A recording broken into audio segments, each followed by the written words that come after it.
The following day, over 400 higher education students of Lajnai Maila, Germany, gathered at the Beit Sabuh Mosque, had the opportunity to meet Hazur and to ask a range of questions.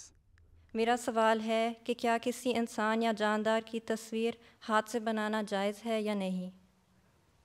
یہ ہمارا فتویٰ فقہ یہی ہے کہ جائز نہیں ہے، کیونکہ وہ امپریشن ایکسپریشن چہرے کے سارے تاثرات وہ انسان دے ہی نہیں سکتا ہاتھ کے اسکیچ سے۔ کیمرے سے تصویر کھینچنا بالکل اور چیز ہے، اس میں ہر چیز آ جاتی ہے، ٹھیک ہے۔ اس لیے بعض دفعہ بعض بچے بعض مائیں بڑے فخر سے لے کے آتی ہیں، دیکھا جی بڑی اچھی تصویر بنائی آپ کی یا اپنی اس بچے نے، اور کتنا اچھا خوبصورت اسکیچ بنایا ہے۔ میں کہتا ہوں یہ غلط چیز ہے، اس کو پھاڑ دو، میری تصویر کبھی نہ بنانا، ٹھیک ہے۔ اور میں تو ڈسکریج کرتا ہوں بلکہ بچوں کو ایسی چیزوں سے، اس لیے ہاتھ سے بنانا بالکل غلط چیز ہے اور نہیں بنانی چاہیے، ٹھیک ہے۔ وہ کیمرے کی تصویر بالکل اور چیز ہے، اور وہ بھی ایک مقصد کسی مقصد کے لیے ہونی چاہیے۔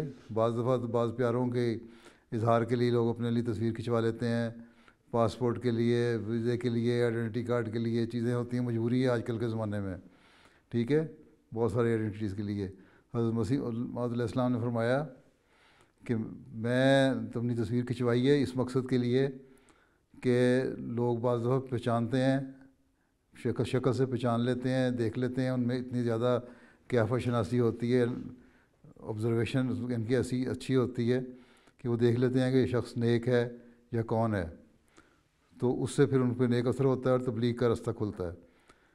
تو یہ مقصد تھا حضرت مسیح علیہ السلام کا بھی تصویر کھنچوانے کا، اور یہی خلفاء کے لیے مقصد ہونا چاہیے، نہ صرف یہ کہ صرف سجاوٹ کے لیے رکھ لی جائے۔ یہ بعض لوگ اپنے ڈرائنگ روم میں لگا لیتے ہیں کہ غیر لوگ آتے ہیں ان کے لیے تبلیغ کے راستے کھل جائیں، کچھ پوچھتے ہیں اچھا یہ کس کی تصویر ہے، کون ہے، کیا ہے، اس سے پھر ایسا ایسا بات آگے چلتی ہے۔ تو نیک مقصد جو ہو اس کے لیے تصویر کھنچانا بھی جائز ہے۔ بلا وجہ کسی کو اس لیے کسی بزرگ کی تصویر کھینچ لینا کہ یہ بزرگ ہے اور یہ ہمارے گھر میں اس کی تصویر لگی ہوئی ہے، اس سے ہمارے گھر میں برکت پڑ جائے گی اور یہ ہو جائے گا، وہ غلط چیز ہے۔ برکت ہوتی ہے عمل سے، اللہ تعالیٰ کے حکموں پہ عمل کرنے سے، اللہ تعالیٰ کی عبادت کرنے سے، اللہ کے رسول کے حکموں پر عمل کرنے سے، ٹھیک ہے، نیک اعمال بجا لانے سے، ٹھیک ہے، عبادت کا حق ادا کرنے سے، تب گھروں میں برکت پڑتی ہے۔ یہی حکم ہے، حدیث میں آگے یہ بھی آیا ہوا ہے۔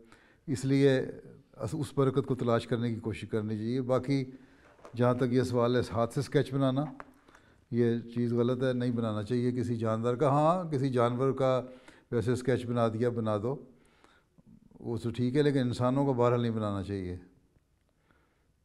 ٹھیک ہے۔ جی جزاک اللہ حضور۔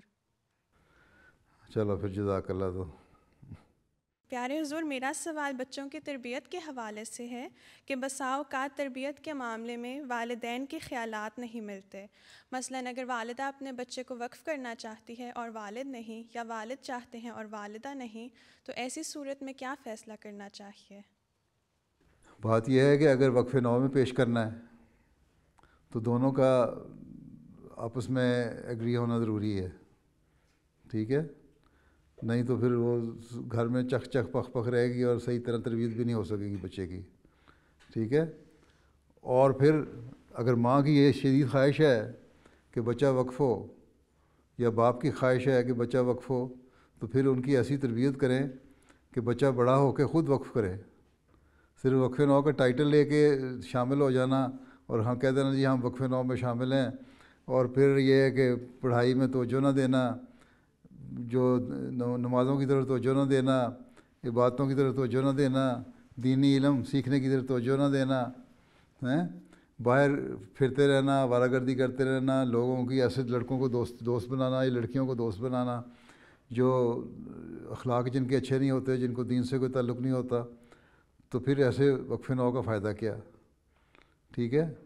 تو اصل چیز یہ ہے کہ وقف کرنے کی اگر خواہش ہے ماں باپ کی، ایک تو یہ ہے کہ وہ دونوں کا متفق ہونا ضروری ہے، ایگری کرنا ضروری ہے، ٹھیک، تبھی صحیح تربیت ہو سکتی ہے۔ پھر جب وقف کر دیا تو پھر دونوں کا فرض بنتا ہے کہ اس کی تربیت بھی اس طرح کریں کہ اچھی اٹھان کریں۔ یہ نہیں کہ ہم نے وقف کر دیا اب جماعت کا کام ہے اس کو سنبھالے اور ان کی تربیت کرے، نہیں، بلکہ ماں باپ کا بھی کام ہے، کیونکہ اکثر وقت تو بچہ گھر میں رہتا ہے، ٹھیک ہے. تو ماں باپ بچپن سے اس کی صحیح تربیت کریں گے تو باہر آ کے جماعت اجلاسات میں یا جماعتی پروگرام میں وہ حصہ لے کے صحیح تربیت کرنے کی کوشش کرے گا. پھر اسکولوں میں بھی اس کی توجہ ماں باپ کی طرف رہے گی, ماں باپ کی اس کی طرف توجہ رہے گی تو پھر نگرانی بھی رہے گی. تو پہلی چیز تو یہی ہے کہ وقف کیا تو پھر تربیت کی طرف بھی پوری توجہ. اور اگر نہیں ایگری کرتے دونوں ماں باپ تو پھر جس کی خواہش ہے کہ وقف ہو میرا بچہ, اس کی پھر تربیت ایسی کریں کہ وہ بچہ ایک ایسا خوبصورت پھول بن کے نکلے, خوشبودار چیز ہو, ایک فائدہ مند چیز ہو, ایک ایسا ایسٹ ہو جماعت کے لیے جو فائدہ مند ہو. تو اس کو پھر جب بڑا ہو تو وہ کسی قابل بن کے وقف خود کرے, بچہ یا بچی. ٹھیک ہے. Another Lajna member mentioned that occasionally Ahmadis become discouraged when other Ahmadis may intentionally or unintentionally highlight their moral weaknesses and sought Hazur's guidance in this regard. بات یہ ہے, آن صلی اللہ علیہ وسلم نے فرمایا کہ انما الاعمال بالنیات, کہ اعمال کا دار و مدار نیتوں پر ہے. اگر ایک لڑکا یا لڑکی, مرد یا عورت کسی کی دل شکنی کا باعث بنتے ہیں اور ان کی نیت یہ نہیں کہ دل شکنی اس کی ہو, بلکہ وہ ایک عمومی بات کر رہے ہوتے ہیں, بعض برائیوں کا ذکر کرتے ہیں, اتفاق سے وہ برائی اس شخص میں یا اس لڑکی میں, اس لڑکے میں موجود ہے. وہ سمجھتی ہے مجھے میری اس برائی کو اجاگر کرنے کے لیے, ہائی لائٹ کرنے کے لیے, نشاندہی کرنے کے لیے میرے پہ ٹونٹ کیا گیا ہے. اور اس کی وجہ سے اگر وہ عہدے دار ہے, اس نے تقریر میں لجنہ کی صدر نے یا لجنہ کی کسی عہدے دار نے اپنی تقریر میں, اپنے اجلاس میں ایسی کوئی حدیث پڑھ دی اور اس کے اوپر ایکسپلین کر دیا, تو وہ جو ایسی لڑکیاں یا عورتیں ہیں لجنہ میں جن میں وہ برائیاں پائی جاتی ہیں, تو وہ کہیں گی دیکھو ہمارے اوپر ڈائریکٹ انہوں نے طنز کیا اس لیے ہم آئیں گے نہیں. تو یہ چیز غلط ہے. کہنے والے کی نیت یہ نہیں تھی. اگر کہنے والے کی نیت بد ہو تو اللہ تعالیٰ اس کے بعد جو ہے اس کی بد نیت کا اس کو سزا دیتا ہے یا پکڑے گا, جو بھی اللہ تعالیٰ کا طریق ہوگا, یا معاف کرے گا جو بھی ہے. لیکن جس نے سنا ہے اس کو بدظنی نہیں کرنی چاہیے. یہ بھی بدظنی, اور بدظنی سب سے بڑا گناہ ہے. یہ کیوں دل میں خیال آیا کہ اس نے صرف میرے لیے کہا ہے. ہاں اگر پوائنٹ آؤٹ کر کے نام لے کے اور پکی بات ثابت ہو جائے کہ ہاں اسی کو کہا ہے, تب بھی انسان کو چاہیے, انسان غلطیوں کا پتلا ہے, کہ ہاں اگر میرے میں یہ غلطی ہے تو میں اس کو دور کرنے کی کوشش کروں.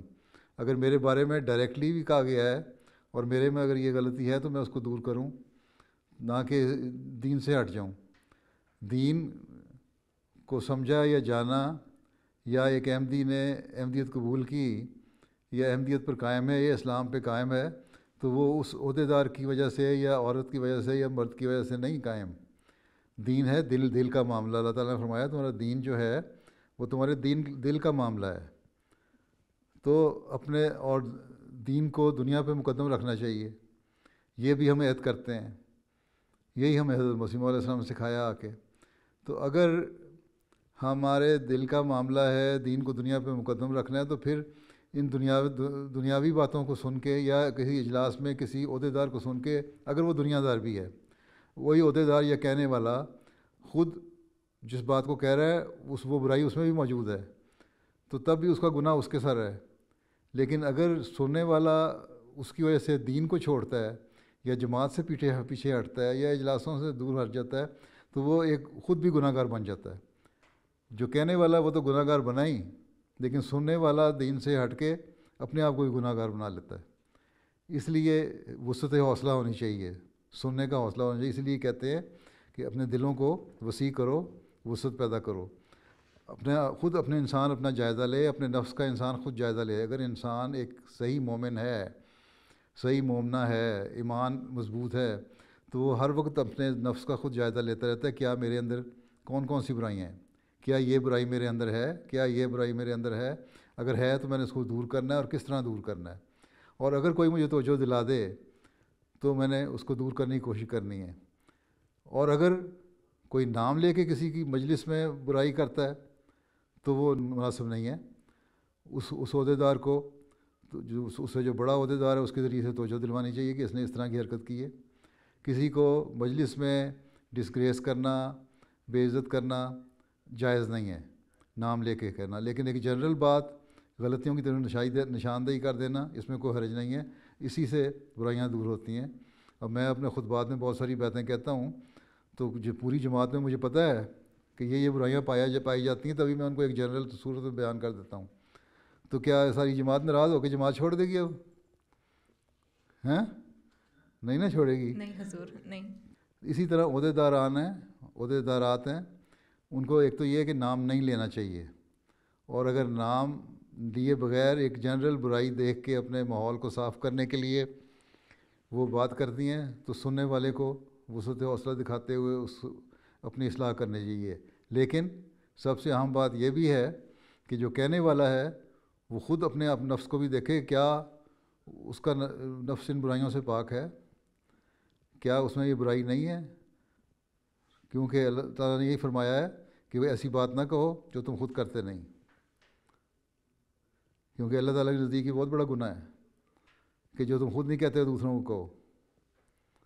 ٹھیک؟ تو دونوں طرف کا اصول دیکھنا پڑے گا، کہنے والا بھی نیک نیتی سے بات کرے اور اپنے نفس کا جائزہ لے کے بات کرے اور اصلاح کی خاطر بات کرے، نہ کہ کسی کو تکلیف پہنچانے کے لیے، اور سننے والا وسعت حوصلہ سے کام لے، اور اگر اس میں برائی ہے تو اصلاح کی کوشش کرے، اور اگر اس برائی کا خیال بھی کبھی آیا تو تب بھی اصلاح کی کوشش کرے، اور اگر نہیں ہے تو ہمیشہ یہ عہد کرے پھر کہ میں ایسی برائیوں سے بچوں گی۔ ٹھیک ہے نا؟ جی جزاک اللہ حضور۔ سمجھ آ گئی؟ اس لیے پریشان نہ ہونا عہدیداروں کی باتیں سے۔ جاؤ۔ میرا سوال ہے کہ وہ بچے جن پر گھروں میں ظلم ہوتا ہے اور حکومت ان بچوں کو ماں باپ سے الگ گھروں میں بھیج دیتی ہے، تو اسلامی تعلیم اس بارے میں کیا کہتی ہے، اور کیا جماعت کو بھی ایسے چلڈرنس ہوم بنانے چاہیے؟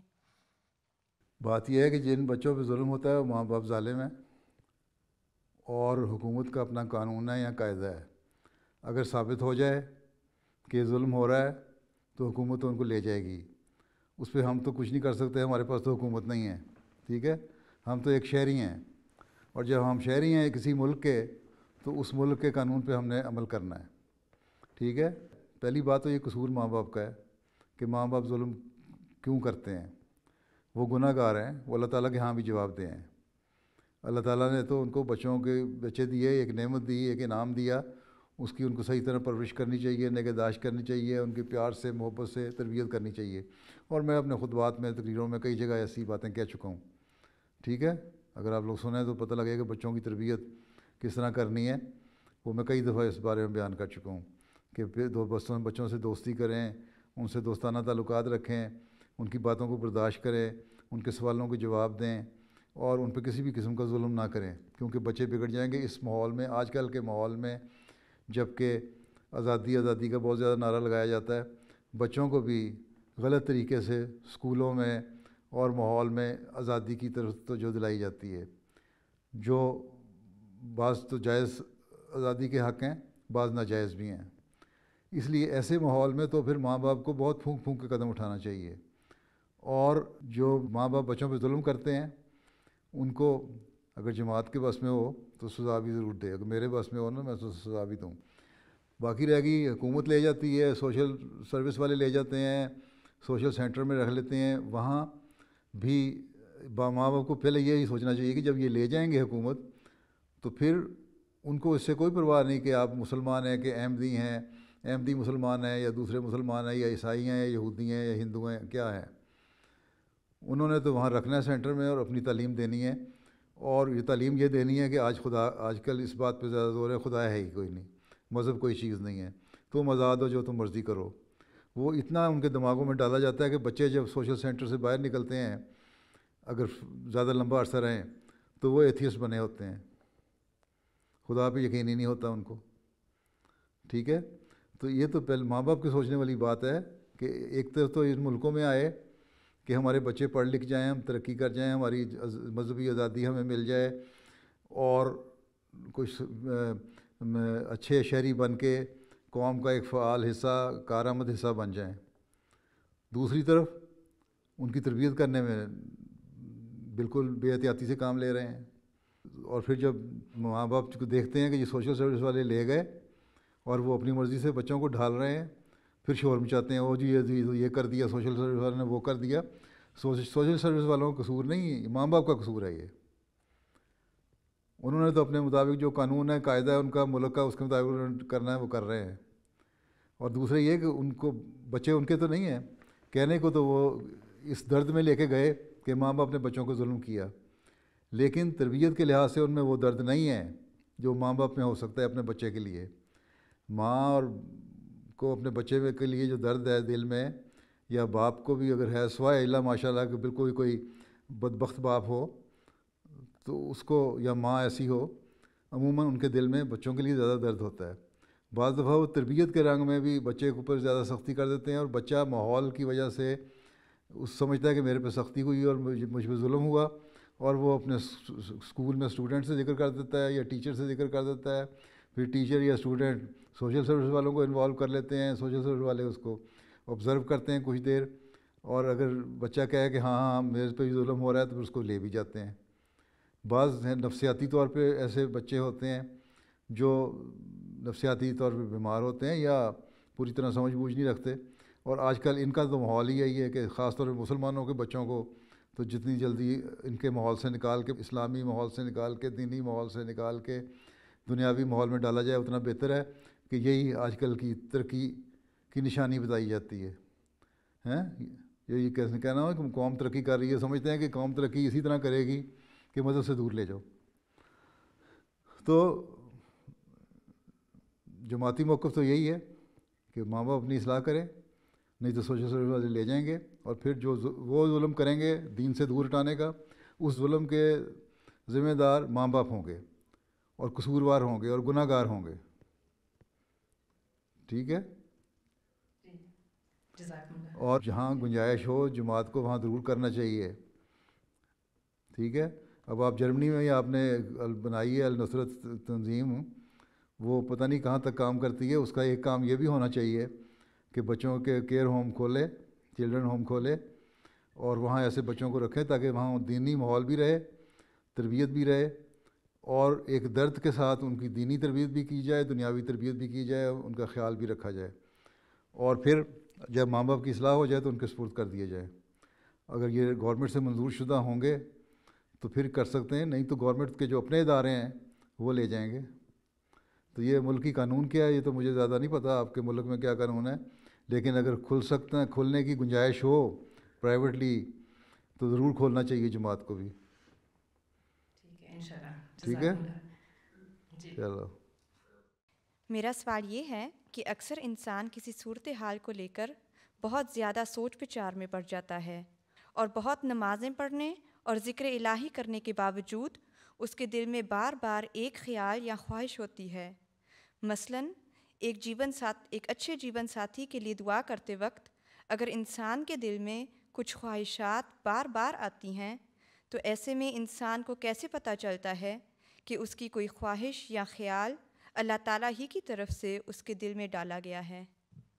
بات یہ ہے کہ حضرت صلی اللہ علیہ وسلم نے ہمیں ایک بڑا موٹا اصول بتا دیا اسی اسپیسیفک کیس کو لے کے، پرٹیکولر کیس کو لے کے جو آپ بیان کر رہی ہیں، جیون ساتھی کی بات ہے، کہ جو کہ ہمیں کہہ دیا کہ جب انسان تلاش کرتا ہے تو اس کی 3-4 وجوہات ہوتی ہیں، یا کسی اچھے خاندان کی لڑکی اور یا لڑکے کو دیکھا جاتا ہے، یا یا دولت مند فیملی کو لڑکی یا لڑکے کو دیکھا جاتا ہے، پیسے والی، یا مرد اگر دیکھ رہا ہے تو خوبصورت لڑکی کو دیکھتا ہے، عورت بھی اگر دیکھتی ہے تو کسی اچھے اسمارٹ لڑکے کو دیکھنے کی کوشش کرتی ہے۔ یہی آج کل کے ماحول میں دیکھا جاتا ہے نا۔ ٹھیک ہے؟ یہ 3 باتیں ہیں، لیکن حضرت صلی اللہ علیہ وسلم نے فرمایا کہ یہ 3 باتیں تو دنیا داری والی باتیں ہیں۔ تم نے جو دیکھنا ہے وہ یہ دیکھنا ہے کہ دین، مرد جب اپنا رشتہ تلاش کرے تو دین دیکھے، اور لڑکی کو بھی مرد کا دین دیکھنا چاہیے۔ اس لیے میں لڑکوں کو بھی کہتا ہوں کہ یہ حکم صرف عورتوں کے لیے نہیں ہے، لڑکیوں کے لیے نہیں ہے کہ وہ دیندار ہوں، اور مرد اپنا رشتہ تلاش کرتے ہوئے، لڑکے اپنا رشتہ تلاش کرتے ہوئے دیندار لڑکی دیکھیں، بلکہ لڑکوں کو خود بھی دیندار ہونا پڑے گا۔ اگر لڑکا دیندار نہیں تو اس کو دیندار لڑکی کہاں سے ملے گی، اور اس کی توجہ کس طرح ہوگی دیندار لڑکی کی طرف؟ اس لیے اس ایک فکرے میں ہی حضرت صلی اللہ علیہ وسلم نے لڑکے اور لڑکی دونوں کی اصلاح فرما دی کہ لڑکا بھی دیندار ہو اور لڑکی بھی دیندار ہو. ٹھیک ہے. اب دعا کرتے ہوئے اگر آپ کے دل میں یہ خیال آتا ہے, دنیاوی باتیں سوچ زیادہ آتی ہیں, تو اس کا مطلب ہے کہ وہ دعا میں اتنا اللہ تعالیٰ کی طرف سے اتنا اثر نہیں ہے. اگر اللہ تعالیٰ کی طرف سے ہو تو ہمیشہ اس کا دین اور اس کی جو اچھی باتیں نیک اعمال ہیں ان کی طرف توجہ ہو. یہ انسان دعا کرے کہ اچھا دیندار اور اچھے عمل کرنے والا انسان مجھے ملے. اور میرے نصیب, اس لیے کہتے ہیں ہم کہ جب اپنے لیے دعا کرو رشتے کے لیے تو نیک نصیب ہونے کی دعا کرو.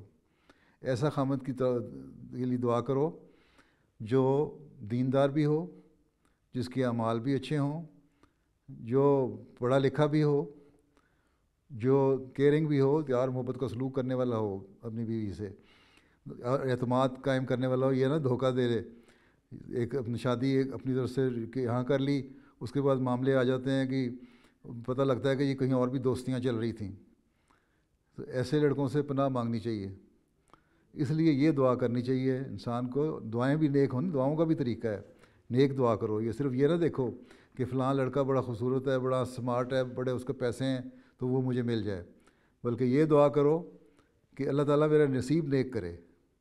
اور جب نصیب نیک ہوگا تو اس میں ساری نیکیاں شامل ہو جائیں گی. ٹھیک ہے. جواب پورا ہو جاتا ہے کہ نہیں؟ جی انشاءاللہ. تسلی ہوگی؟ جی جزاک اللہ. چلو پھر اب اس طرح دعا کیا کرو. شادی ہو گئی ہے ہونی ہے؟ نہیں ابھی نہیں شادی ہوئی. بس ٹھیک ہے. پھر یہ نیک دعا یہ کیا کرو جو میں نے بتائی ہے. جی انشاءاللہ. جزاک اللہ. جرمنی میں مسلمان نوجوان ہیں جن کے لیے مختلف ادارے NGOs کام کرتی ہیں. نوجوان کو ورکشاپس اور علمی سرگرمیاں فراہم کرتی ہیں. ہم اگر چاہیں تو ان کے ساتھ مل کر کام کر سکتے ہیں اور پروگرام تیار کر سکتے ہیں. اس طرح ہم احمدیت کا پیغام بھی پھیلا سکتے ہیں. پیارے حضور کی اس بارے میں ہم احمدی خواتین کو کیا ہدایت ہے؟ ٹھیک ہے. اپنا ورکشاپس ہوتی ہیں, علمی سرگرمیاں ہوتی ہیں, ان میں مل کے کام کرنا بڑی اچھی بات ہے. کر سکتی ہو تو کرو, لیکن ایک بات کا خیال رکھیں, لڑکیاں, احمدی لڑکیاں بھی, عورتیں بھی, کہ اپنے تقدس کا خیال رکھنا ہے. اپنا ان کا ڈریس کوڈ جو ہے وہ ٹھیک طرح ہونا چاہیے. پورا اچھا لباس, حیادار لباس پہنا ہو اور حجاب پہنا ہو. اس کے ساتھ مل کے ان کے ساتھ کام کرو تو کوئی حرج نہیں ہے. لیکن اگر وہ کہیں کہ اسپورٹس کٹیں پہن کے اسی طرح نکل جاؤ باہر بغیر حجاب کے, بغیر دوپٹے کے, اور ہم اس بعض سرگرمیاں ہیں کہہ رہی ہیں لوگوں کو اٹریکٹ کرنے کے لیے کر رہے ہیں, یا واکس کر رہے ہیں ان کے حق میں بعض سپورٹ کرنے کے لیے, تو وہ غلط ہے. ورکشاپس منعقد ہوتی ہیں, ان میں آپ کس قسم کی ورکشاپس ہوتی ہیں؟ علمی باتیں مہیا کرنے کے لیے. جی علمی باتیں. اور کیسی؟ وہ اکثر ایسے سوشل ادارے ہوتے ہیں جو اسلام کی خلاف جو مخالفت ہوتی ہے اس کو کم کرنے کے لیے, اور ان کا ساتھ دے سکتے ہو. لیکن اپنا جو روایت اور تقدس ہے اور حیا ہے اور لباس ہے اور حجاب ہے اس کو سامنے رکھتے ہوئے جی کوئی حرج نہیں, ان کے ساتھ مل کے کام کر سکتے ہیں آپ. ٹھیک ہے. ایسی فیلڈ میں تو پھر لجنہ کو خود بھی آرگنائز کر لینا چاہیے نا ان کے ساتھ, کس طرح تعاون کرے گی. جی انشاءاللہ. تو لجنہ اپنے طور پہ بھی کر سکتی ہے. ٹھیک ہے. اور اگر آپ لوگوں کے علم میں آتا ہے کوئی ایسے ادارے ہیں جو تعاون کرنے والے ہیں, جو اسلام کی حق میں بولنے والے ہیں, یا بعض ورکشاپس کرتے ہیں یا سیمینار کرتے ہیں, ان میں لوگوں کو بلاتے ہیں تاکہ اویئرنیس پیدا ہو لوگوں میں اسلام کے بارے میں یا دین کے بارے میں, یا ویسے ہی ایک سوشل گیدرنگ ہو جہاں ہر مذہب کے لوگ اور لا مذہب اکٹھے ہو کے بات کر سکیں, تو اس میں جانے میں کوئی حرج نہیں ہے ان ورکشاپ میں ان کی مدد کرنے میں. لیکن اگر لجنہ بھی بیچ میں شامل ہو جائے اور آفیشیلی طور پہ تو زیادہ اچھا ہو جائے گا. جی انشاءاللہ حضور. جزاک اللہ. ٹھیک ہے. اچھا چلو پھر وقت تو ختم ہو گیا آپ لوگوں کا, 1-1.5 منٹ رہ گیا. ہمسا صدر صاحبہ کیا فرماتی ہو؟ جی جزاکم اللہ حضور. اچھا کیا پڑھ رہی ہو؟ میں PhD کر رہی ہوں. PhD ماشاء اللہ. ٹاپک کیا ہے؟ ٹاپک ہے جو مسلمان عورت حجاب کے ساتھ ہے اس کو یہاں جرمنی میں جس طرح عورت جو ہے حجاب والی عورت ہے اس کو یہاں جس طرح ڈفرینٹ اسپیسز میں وہ کس طرح اس کو محسوس ہوتا ہے. تو اس میں یہ آتا ہے کہ اور مطلب عورتیں کیوں حجاب پہنتی ہیں اور عورتوں کو جو ہے پرابلمس کون سی ہوتی ہیں اور کس طرح ان کو جو ہے ہم ختم کر سکتے ہیں ان پرابلمس کو. پھر آپ نے اس کے حق میں کوئی باتیں دلیل نکالی ہے کہ حجاب کیوں ضروری ہے اور ہم کیا محسوس کرتی ہیں, عورتیں خود کیا محسوس کرتی ہیں, ایک ایسا اچھا. اور پھر ٹھیک ہے اپنا تھیسس جو لکھ رہی ہیں وہ لکھیں ہیں, لیکن اخباروں میں بھی آرٹیکل لکھا کریں اس بارے میں. ٹھیک ہے انشاءاللہ. ٹھیک ہے, چلو پھر اللہ حافظ ہو. جزاکم اللہ. السلام علیکم ورحمۃ اللہ. جزاکم اللہ.